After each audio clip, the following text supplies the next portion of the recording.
Hello, everyone, and welcome back to the Rundown, where we talk about 2A news and conservative views. I will be your host today, Craig DeLuz, coming at you from the West Coast, the left coast, behind the Iron Curtain, otherwise known as the Sierras. But as we all know, I do not do this program by myself. That's right. My name's Mike Piwowarski coming to you live from the East Coast. That's the coast with the most. From the co-host with the most here on the Rundown. 2A Views, conservative news. And Craig, it's always interesting trying to get the studio back together on Monday morning after the weekend programs. So it's like, wait a second, my chair's way too high, the camera's crooked. What is going on? And where's the cover to my microphone? I know. I'm used to your mic. I just got used to the afro. It had a nice afro. Looked like it had just been perfectly picked. There you go. Very nice. Very nice. Well, I had to tear my whole thing down so I could take my studio down to Southern California for the California Republican Party convention. That was a fun deal. So that's what I spent a better part of this morning doing, is reestablishing the studio. So if I see my chair seems a little higher or a little lower, or the camera seems a little different, well, that's the reason why. Yeah, we were doing some video editing and some shooting some commercials and stuff in here over the weekend. So it's all, and the radio show, but it's all discombobulated. So, and I lost the cover to my microphone. So you can probably hear me really well. I know you're having unprotected discourse. Yeah, don't touch the tip. Don't touch the tip. Oh, good stuff, good stuff. Oh, well, other than getting somewhat discombobulated, how was your weekend? Oh, great! Picked up two more Oktoberfest celebrations, so that went well. I got to listen. The second one started out a little weak, but by the end of the night, there was many puke and rally components of the show going on. So Puke not and by rally. me. Interesting. Puke and rally, yeah. Well, I was at the I went there and there were a lot of lightweights. You could see the lightweights. You're like, you're not pacing yourself. That's German beer. That's not Michelob Ultra or Claw or Bud Light. You know, you're gonna work on your skills a little bit more. You know? You can't just chug a Martzen down like it's a freaking White Claw. Come on. Yeah, no. Bad stuff. Bad choices. Bad choices lead to bad consequences. Just saying. Yep, exactly right. Yep. Speaking of bad choices, well, I won't say bad choices. I went to the Republican convention in the state of California. It was kind of an interesting times. We had Donald Trump was there. DJT. Wait, I'll tell you, it was funny. He dropped an MF bomb in a speech that he gave there. Let's indict the MFer. Yeah, let's do it. Yeah. I think that's got to be a presidential presidential candidate dropping an MF bomb in the middle of a speech. That's got to be, if not a first, a rarity. How about that? I think I've seen it from him before, but that's all right. He's just speaking the people's language. You know? Yes, he is. Do that on CNN, though, right? But Ron DeSantis had a good weekend. By the way, Trump's event, there were so many people there. Put it to you this way: they had to open the doors of the gates like 3 hours early in order to get everyone in. It was it was packed. It was beyond belief how many people were there. And anyway, that was amazing. DeSantis was there. Actually, DeSantis had a pretty good weekend. He did Bill Maher on Friday. Bill Maher, I think on Friday or Saturday, he spoke at the Republican convention. Probably one of his best presentations ever. That he's given since he's been a candidate. But Tim Scott was there. Vivek Ramaswamy was there. Nikki Haley was there. It was all of the presidential candidates were there. It was an interesting time, to say the least. Yeah, and did you get any FaceTime with any of them? Did not get any FaceTime with any of them. Okay. Gotcha. Well, here, put it to you this way: the way you get FaceTime is you drop $500 to $1,000 in order to get some rubber chicken dinner and near them. Oh no, I didn't know if you perhaps as candidate DeLuz, might have gotten a moment of FaceTime looking for an endorsement. If I were the nominee, in other words, if the primaries were already over and I were the nominee in this particular district and they were in Sacramento, I'd probably have a real opportunity. Then yeah, I would definitely get some FaceTime. But Gotcha. that hasn't happened yet. Not to say that it won't. So how'd it go down there? Were you there to wrap up a nomination or try and get the state I was party there on to board? speak to a number of leaders and electeds in order to line up some additional endorsements. Actually wound up picking up some financial support while I was there. Connect with some folks on some other things. But like I said, it was a productive trip. But I wasn't there just to hang out, and I wish I could have had the opportunity to meet some of the presidential candidates, but that was not the main purpose for being there. Although, come to think of it, I can say that I haven't met one of them. Because I've actually met Tim Scott, although I don't really think he's actually running for president. I don't know why he's in the race, but he's a very, very nice guy, very down to earth guy. I like him as a senator.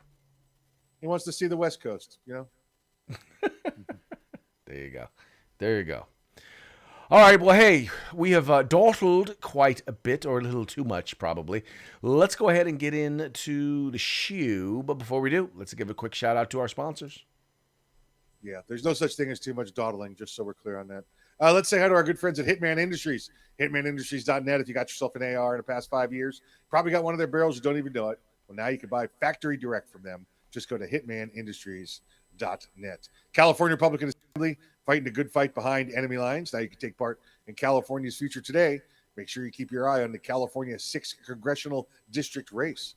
If you want the best in tactical concealed holsters on the market, get on over to Hog Holsters. That's HAWG holsters.com, hogholsters.com. Use the discount code The Rundown. That's all one word, no spaces, all caps. Get a nice little discount. And you want some field gear, going outdoor gear, the best in tactical gear available, you can get everything but the gun over at uscombatgear.com. Good stuff. Folks, these are our sponsors. They bring us to you so that we can bring you to them. Do us a favor. Do them a favor. Do yourself a favor. Visit their websites. All you got to do is click on the links in the description to this program and check them out. If you like what you see, spend some money with them, and make sure you tell them that it was the guys over at The Rundown that sent you. All right, jumping... The Rundown. I'm just saying, sorry. It's Monday. Very nice. Trying to keep from going insane. So, okay. Okay, why are you back? There. Okay. I'm having issues with my clicker here. There we go. All right. So we're going to start with our first story here. The government shutdown averted. Many of you probably didn't even know this. Wouldn't surprise me if you didn't. But we were on the verge of a government shutdown. If some sort of a spending package or bill or something was not passed by midnight on Saturday night, the government was going to shut down. Yeah, I know. And anyway, in any case, turns out that they wound up averting the shutdown. And by all accounts, Republicans, to a certain degree, kind of went out with a whimper. There were a number of conservatives who were pushing the idea, and when I say a number, I mean there were a handful who were pushing the idea of simply passing single spending bills. Let's just say they couldn't get enough support from within the Republican caucus, let alone they knew they also couldn't get any support from the Democrat caucus. They also knew that the president wasn't going to sign it and the Senate wasn't going to approve it either. In any case, that didn't pass in the Senate. That didn't pass in the House.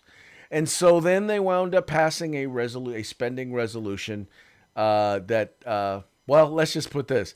All it does, it's going to avert things and put things off until, I think, November 11th. And then, we're going to be going through this whole dance again. But it winds up increasing spending, this new spending package. And by the way, was passed with...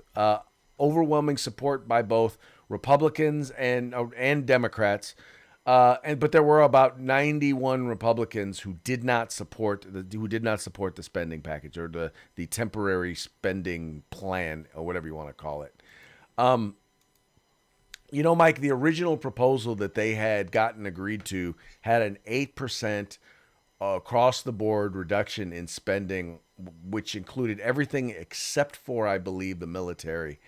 But it was an 8% and Social Security, but I believe it was overall an 8% reduction in spending. I don't know how I feel about the fact that I get what I get what some of these guys want and what they're pushing for, and I get it and I understand it. But I also understand there's this thing of what can we actually get done, and the Yeah. fact that they got an 8% across the board spending cut, that they actually got Democrats to agree to something like that, to me was a pretty big deal. Anyway, I don't know. What are your thoughts on it? I think at least the first round, as we always come up to the end of the fiscal year of this, extending the funding, it's a joke at this point. I mean, it's nobody's watching, nobody's doing anything. And take a look at the number of non-votes there were, Craig. I mean, I know the people that voted no, but look at the number of no votes there were. And that just immediately tells me no one cares. No, people have gone home. If they really wanted to fight this, they could have rallied people, brought them back to DC, or had them vote. And they could have pulled the numbers. Just this is just one of those. We don't care. We'll talk to you in November about it. Yeah, what in the end, what could have had, what I believe, what they could have actually gotten a permanent spending bill. They could have gotten significant reductions. Once again, it's not everything you want, but I'm always like this. We didn't get in this mess overnight, so we're not going to get out of it overnight. I think the people who expect everything right now, if we are in control of both houses of Congress and the White House, then I think that expectation is a little more realistic. But when we control one of the two houses and not the White House, I think anything that if it advances the ball in the direction that we want to go, I think is a win, and I think we missed the opportunity to get a win.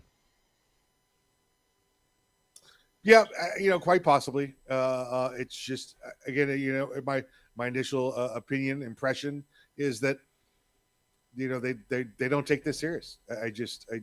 No one's taking this one serious up there. Well, and I'm sorry, I'm going to just say this. I think one of the biggest issues is you've got some people who are more interested in pushing their own, their celebrities, and they're more interested in being seen than getting things done.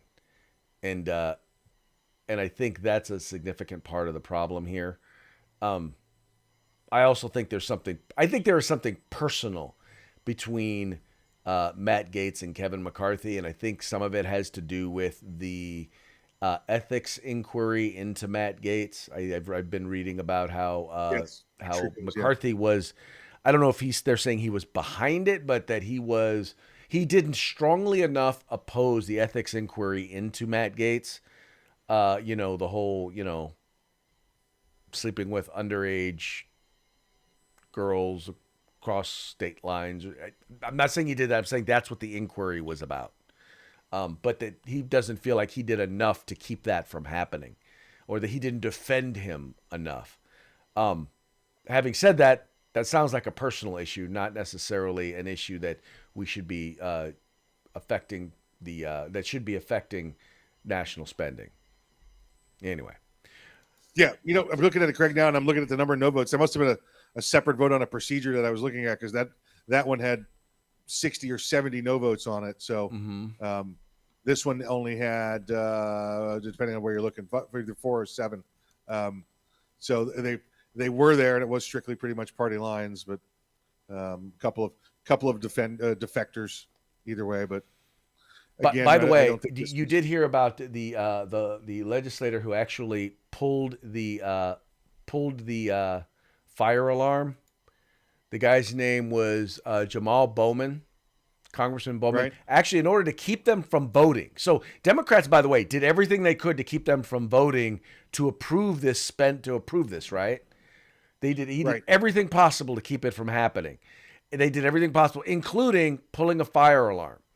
Now, the interesting thing about this, the thing that raises the question for me is, so this guy pulled the fire alarm in order to disrupt an official proceedings of the government. I Yeah. I seem to recall there were some folks, some. If only we had the instance of some citizens, some civilians who were in the Capitol and did things in the Capitol in order to impede on the proceedings of an official government body. If we had some examples of some people and what's happened to them, maybe we would know what to do with this congressman. Can you think of any offhand? Greg, I don't know what you're talking about, but it sounds like this congressman tried to start an insurrection. That's what I'm thinking. That's what it sounds like to me. Sounds Yeah. like an insurrection to me, and somebody needs to be facing some sort of prosecution, Yeah. or Yeah. they would refer to it as persecution. Persecution. That's it. They'll have an inquiry. There you go. An inquiry. I like that. I like that. Okay, moving right along. Zero cash bail. It's actually going to be starting up in Los Angeles County. They have approved the idea, the concept of no cash bail, which basically means that if you get arrested, you can't post bail in order to guarantee that you come back. So what will happen is they are supposed to then determine what your risk is, right? What the risk is that you will cause harm to others, and then if it's deemed that you will not pose a risk, then you are released. Well, the problem is almost nobody actually poses a risk. And they've actually done a study on the impact that this will have. And literally, it is a 150 to 200% increase in crime in areas where this sort of stuff has actually been done. In other words, criminals just know, yeah, I'll get arrested, but I'll be back out on the streets in about half an hour. So as soon as I get processed, Mike, this is by far one of the most idiotic ideas that they've had. And the other thing is this, is that what if you have a stricter jurisdiction that determines that people are of a greater risk and therefore nobody gets out? What if nobody gets released from jail because of the no cash bail? Well, Craig, this sounds more to me like everybody gets released. This sounds like no one's going to be charged bail. Although the initial way I read it, I thought, oh, they're going to a touchless payment system. Maybe they're going to Apple Pay or using your, something like that, where it said no cash. I think this means more to everybody's going to get not a no bond. They're going to get a zero bond. They're going to get, okay, sign here. You're being released on your own recognizance. So because we take cash and you don't have any, so we're going to let you go. Well, but keep in mind, judges can determine based on if someone is a threat or not. They can determine whether or not they even get bail. Right. One way in which a judge can act is a judge can simply say no bail. In other words, no bail means you don't get out. If I were a judge, that's what I would start doing. I would instead of releasing criminals out on the street, I would just say no bail. Sorry, no bail. There's no bail available, so you will sit in jail.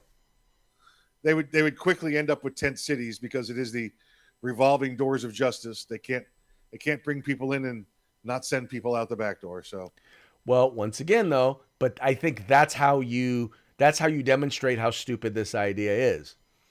Because I would just say, look, rather than release someone who I believe is a flight risk and who's potentially violent, rather than release them on the street, I'd rather keep them in jail. Sorry. At least with bail, I had a chance that they would show back up. I'm all for the Joe Arpaio style tent cities while they wait. Let them wear their pink jumpsuits and live in tents. They could do. Yep, especially as we start to head into the rainy season. That'll be fun. Yep, for them. Good, yeah. Get a bath. Yeah. There you go. Okay, Gavin Newsom has appointed a person to replace the late Senator Dianne Feinstein. Now, the interesting thing about this lady, she is actually, her name is LaFanya Butler, right? Now, here's the funny thing about LaFanya. LaFanya hits almost every single one of the Democrats' constituencies. She is clearly a woman of color. She is LGBTQ. She is a lesbian. She was the president of SEIU, one of the most powerful labor unions in the country, and she is currently runs the political action committee known as Emily's List, which is basically a pro-abortion political action committee that raises money for pro-abortion candidates. Now, Mike, the only thing about this woman, the only two that she doesn't meet, is what she needs to do is she needs to go to law school so that she can get a law degree so she can be a trial lawyer in order to work for some environmental group.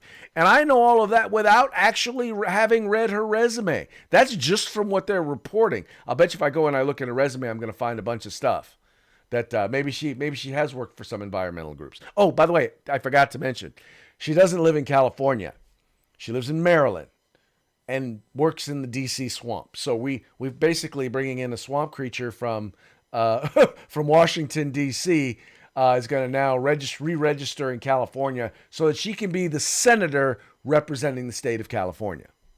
Well, Hillary Clinton did the same thing when they moved from Arkansas to New York because they had the zero time in residence requirements there. I know, like in Florida, you got to live here if there's a number of years you have to live here before you can run for certain offices in that jurisdiction. Now, is she from California at least, or do they just? She is originally from California. Okay, and now she lives and works in D.C., Maryland area. Okay, all right. I mean, I'm a little bit better off of that than I am with Hillary Clinton did. You remember that? It was we got an open seat in New York. We're moving there today, and they became candidates the same day. She became candidate the same day. So she was clearly not representing the people of New York. She was representing herself in an empty seat. Hey, you're making me dizzy with all this, Greg. I'm sorry, man. It appears to be my mouse. Something's going on with my mouse here because it's like when I click on it, it gives me an extra click. So I apologize, folks. This is what happens when you do a live show. I don't know what to tell you.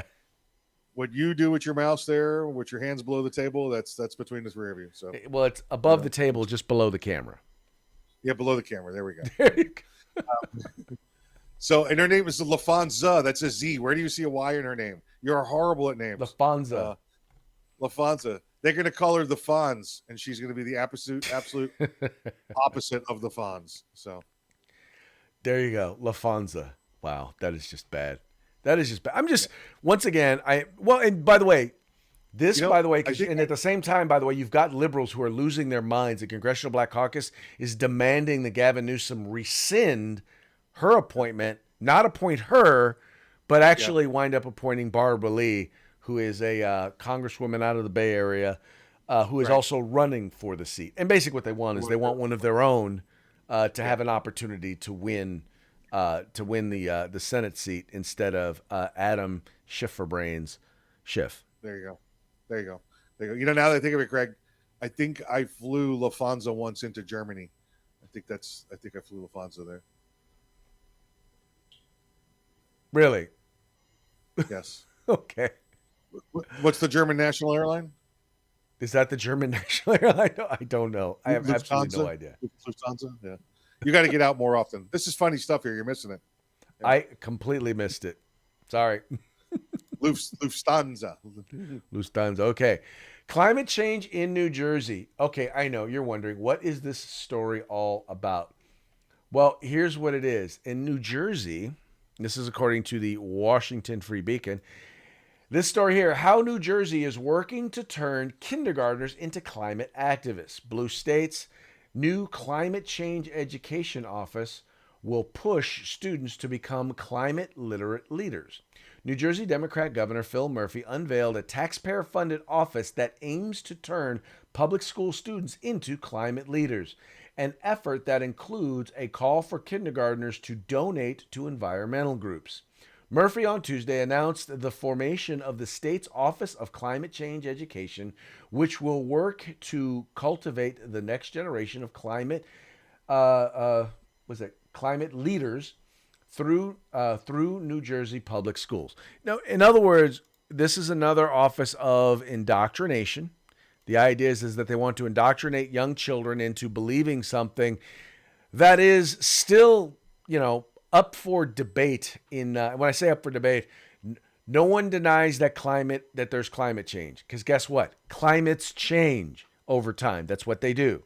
There is a debate over over the degree to which humans have had an effect on climate change, and whether or not the policies that are being implemented by left wing Marxist climate folks is actually having any impact.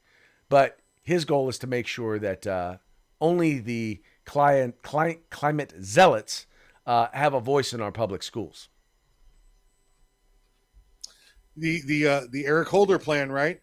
Get to them early in schools and start brainwashing them. Then it's been the constant since President Obama was in office, and it was Holder's policy even before that. He brought it to the White House. Here you go. And climate change in New Jersey. Listen, if New Jersey was worried about climate change, they might want to do something about all the incredibly filthy factories they got running there along the rivers and along the eastern seaboard. It's listen, you know what's good about climate change in New Jersey? That when it gets really cold, the water at the ocean gets slushy, so the syringes move slower. They don't stick you as hard. Yeah. Folks, and the snow's even when it covers the dump, it looks nice. Which is when it covers the dump, it looks nice. Everything north of Philly, basically. So. When did we get rid of the idea that we're actually going to educate kids instead of indoctrinating them? I don't understand. Well, I totally understand. The point behind all of this is, once again, when they're young, they're too young to resist. If they haven't been properly prepared by their parents when they go to school, it makes it very easy to shape and mold their minds into their leftist thinking. I'm going to tell you the answer to that, and you're going to be surprised that you don't know this. I guarantee you. Listen, you said indoctrinate, right? How come we don't realize we indoctrinate, right? You said that they're too weak to resist, right? Right. What else did you say? What was the third one? You said something. They don't have a choice in the matter, right? Yeah. They're just going to force it upon them. All right. In what grade does this start? Oh, they're talking New Jersey? Kindergarten. Yeah, we are going to use the Nazi method of kindergarten. You shall learn, you shall not resist. Resistance is futile. There you go. Your own uniqueness will be assimilated into our own. That's right. It's the German schooling method. That's what it is. The kindergarten. All right, folks. Well, hey, that brings us to our parting shots, brought to you by Hog Holsters. Go to hogholster.com and get your hog holster today. Make sure you use the discount code The Rundown, all caps, no spaces. Get your hog holster today. In honor of the passage of the spending plan, or the attempted delay of the spending package, we have a history lesson here, and this is young Jamal Bowman, when he forgot to study for a big test. So this is not unprecedented behavior for Mr. Bowman. JB, he knows what he's doing. And if we're wondering whether or not he should actually be prosecuted, well, I think we can use his own words in order to determine whether or not that's the case. And here we have a quote from Mr. Bowman. This is from March 30th, 2023. No one in this country is above the law. I wonder if he still believes that, Mike. That test was culturally biased, Craig. That test was culturally biased. There you go. And then we have from our good friends over at the Babylon Bee. You're going to love this one, Mike. Buffalo guy's kicking himself for not just pulling the fire alarm to evacuate Congress. There you go. That's what he should have done. Could have done it. Yep. Yeah, if he had done that, he'd get off scot-free. That's it. Or would he? I guess we will find out. Yeah. Good stuff. All right, moving right along. Well, that brings us to about the end of this show. But before we go, we got to give one more quick shout out to our sponsors. That's right. Hitman Industries, hitmanindustries.net. You can get rifle and pistol caliber barrels from them for your next AR rifle or pistol build, any length you desire. Check them out at hitmanindustries.net. California Republican Assembly fighting that good fight behind enemy lines. Now you can take part in California's future today. And of course, if you're going outdoors, you want some tactical gear, you can get everything but the gun at uscombatgear.com. That's right, folks. Please take a moment, visit our sponsors, and let them know that the guys over at the Rundown sent you. And with that, we're going to call it a day. We very much appreciate you tuning in. We appreciate you liking and sharing the program and encouraging your friends to do the same. We'll be back tomorrow on Taco Tuesday. We'll see you then.